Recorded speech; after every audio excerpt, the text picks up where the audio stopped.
Hey there, you crazy hunters. It's Lenny with Hunting Western Mass. How's it going?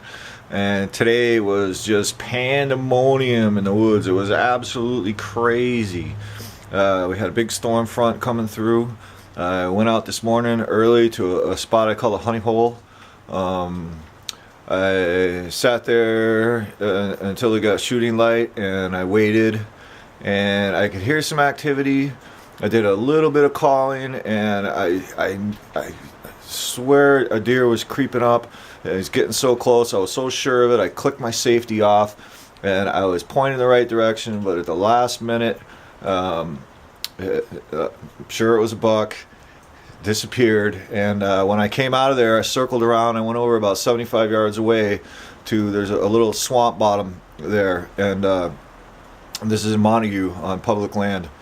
Actually in a wildlife management area, and there were fresh scrapes that were just made all over the place, and it was a really hot area. I could tell the bucks have been really active, and I don't know if it's just because the storm, the time of the year, or if I just started using a little bit of Doe and estrus spray around there to do some of my own scrapes, but they were really scraping and going crazy. So what I did was I took advantage of that, and I decided, well, you know what, it was probably that buck that came over to where I was in the honey hole, and then I went over and I saw a rub that he had made, and the direction the rub was going was right into the thick stuff. So I figured, he was gone. Now's my chance. What I'll do is I'll build a couple blinds around this area, one for two different wind directions.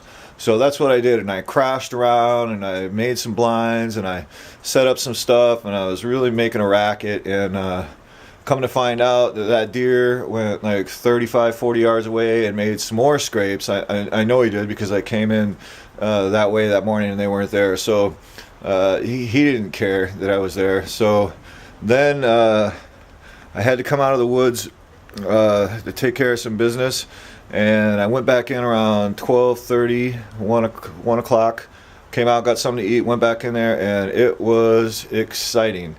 I did a little research with this storm front. They say find the feeding grounds, find a main travel corridor, set up on it. So what I did was I went up to a spot which is a major hardwood flat full of acorns, and there's 3 levels to step up to it. So I kind of snuck up there. The main travel corridor kind of goes into the corner of the square. So I snuck up there, and I wasn't really happy on the 2nd level. I decided to go up to the 3rd level. I got up to the 3rd level so I could see the whole flat. But when I did, I was like just below the top level, and I was sitting there. I was quiet. I descented myself, and as I poked my head up, I saw 2 flags and something else take off. And I said, man, if I had just been a little more patient, So then what I did was I said, okay, well, I'm here already. What do? I'm in a conundrum. Do I go after these deer? Do I, So what I decided to do was just crawl a little bit onto the flat and sit there where I could kind of eyeball the corridor. But while I'm sitting there, I realized that those deer that I jumped are probably going to circle around and try and get up behind me so they can wind me. So I crawled out onto the flat a little bit. I realized I was in the open, kind of, and I could hear deer crashing around. Still, I hadn't spooked them that much. They were up there. There was all torn up. The whole way up all 3 of those steps, it was all torn up. They had been in there feeding, in a feeding frenzy. So I was really excited about this. I knew there were deer there. It was, I still had a good 2.5 hours. So, on my way in. So what happened was I got in. I decided I was in the open a little bit too much. I was going to creep under this tree. So I creep under this tree, and I look, and about 100 yards away, I see a deer. And it's not your average deer. It was a nice buck. It had a big head on it, and he was looking at me sideways, the way a deer will do when he puts one eye on you, and when he sees something. Hunters, you know what I'm talking about. And when he sees something but he's not quite sure what it is.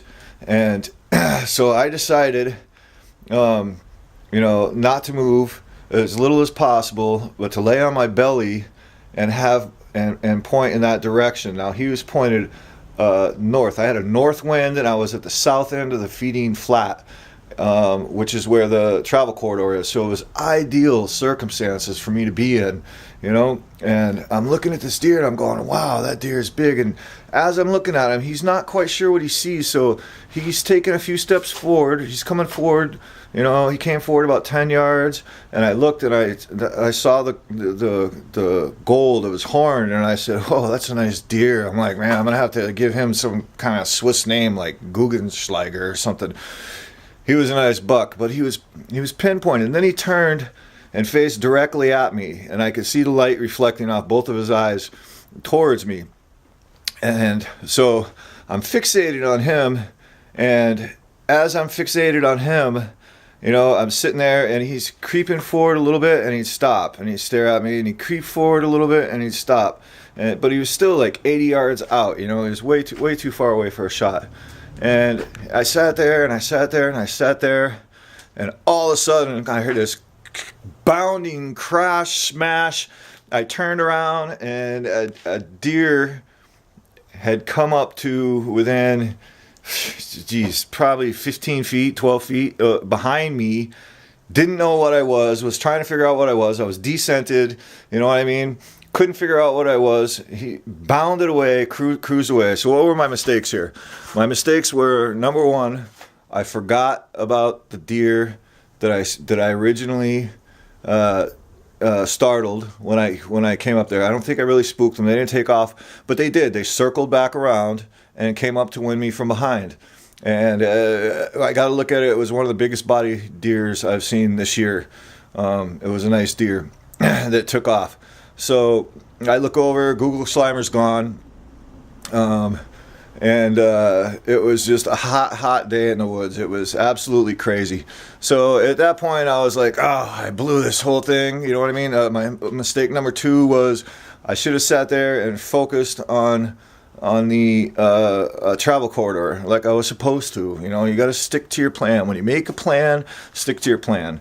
So, I mean, sometimes you got to compromise and kind of wing it when things are crazy like that in the woods. But if I would have been focused on the area I should have been focused on. But, you know, again, I had a north wind. I was at the south end, so I'm looking north, not expecting them to come, you know, from right behind me and creep up to within 15 feet of me. And so, anyway, it was an absolutely amazing day in the woods. I had a fantastic time. What I learned today is right before a storm, those deer are going to go nuts. They're going to go out there. They're going to scrape. They're going to eat. They're going to be on the move. You know, travel corridors, feeding grounds, bedding areas, do your homework, and get out there and have fun. That's what it's all about. I hope you learned something. I sure did. I had an amazing day. It was great to be in the woods. It's Lenny Kale, Hunting Western Mass. Have a great day.